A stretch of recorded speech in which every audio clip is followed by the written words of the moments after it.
একটু জানতে চাই এই যে ছাত্ররা জড়ালো তিনটি কলেজ, বিশেষ করে কবি নজরুল, সোহরাওয়ার্দী বা হাবিবুর রহমান মোল্লা কলেজ, এখানে যারা গেল, এখানে মানে আমরা নিশ্চয়ই এটা বিশ্বাস করতে চাই না এখানে শিবিরের কেউ ছিল না, এত ছাত্ররা হাঙ্গামা জড়িয়েছে না, আপনারা কেন নিবৃত্ত করতে পারলেন না?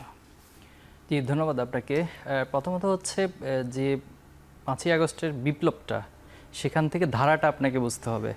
5ই আগস্ট যেদিন হাসিনা পলায়ন করে চলে গেছে, আপনি কিভাবে দেখেছেন জানি না, কিন্তু আমি দেখেছি যে তিনি যখন হেলিকপ্টারে উঠেছে, তিনি একটি বিষ বাষ্প নিয়েই কিন্তু বিষ বাষ্পের চোখেই বাংলাদেশের ভূখণ্ডটা তিনি ত্যাগ করেছেন।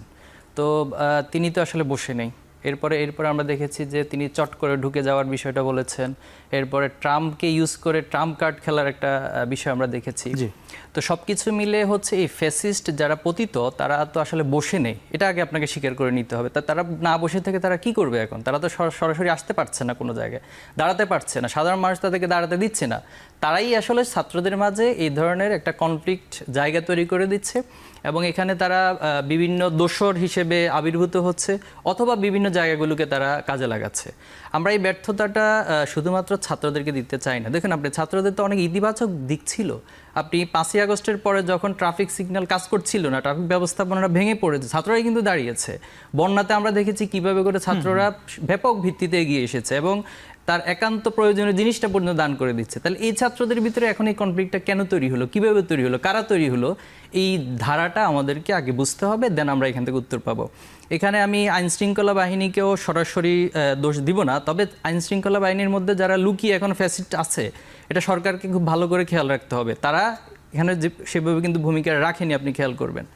আর যে প্রসঙ্গটি আপনি বলেছেন যে ছাত্র শিবিরের কেউ এখানে আছে কিনা, আমি দায় নিয়ে বলতে পারবো যে ছাত্র শিবিরের কোনো জনশক্তি এখানে সম্পৃক্ত ছিল না, বরং আমাদের জায়গা থেকে সর্বোচ্চ চেষ্টা করা হয়েছে।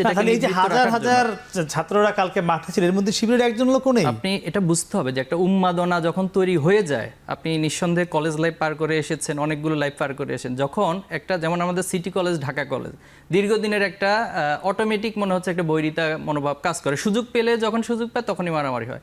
আর এই ঘটনাটা আপনি যদি আমি বলি একটু অনুসন্ধানী রিপোর্ট আপনারা করেছেন কিনা অথবা কোনো মিডিয়া করেছে কিনা আমার জানা নেই, সূত্রপাতটা কিভাবে হলো, এরপরে ধাপে ধাপে সেটা কোথায় গেল, এই টোটাল জিনিসটা অ্যানালিসিস করলে আসলে বিষয়টা স্পষ্ট হয়ে যাবে। তো আমাদের জায়গা থেকে আমরা সর্বোচ্চ পরিমাণে সাধারণ ছাত্রদের অনলাইনে ক্যাম্পেইন করেছি, তাদেরকে মোটিভেশন করেছি যাতে করে এই বিশৃঙ্খল পরিবেশে তারা যুক্ত না হয় এবং এখানে যে তাদেরকে নিয়ে ষড়যন্ত্র করা হচ্ছে, এটাই আমাদের মূল মেসেজ তাদের কাছে ছিল। এবং নাসির ভাই বলেছেন, মাসুদ ভাই বলেছেন যে আস্তে আস্তে কিন্তু তারা এখন ভুলটা বুঝতে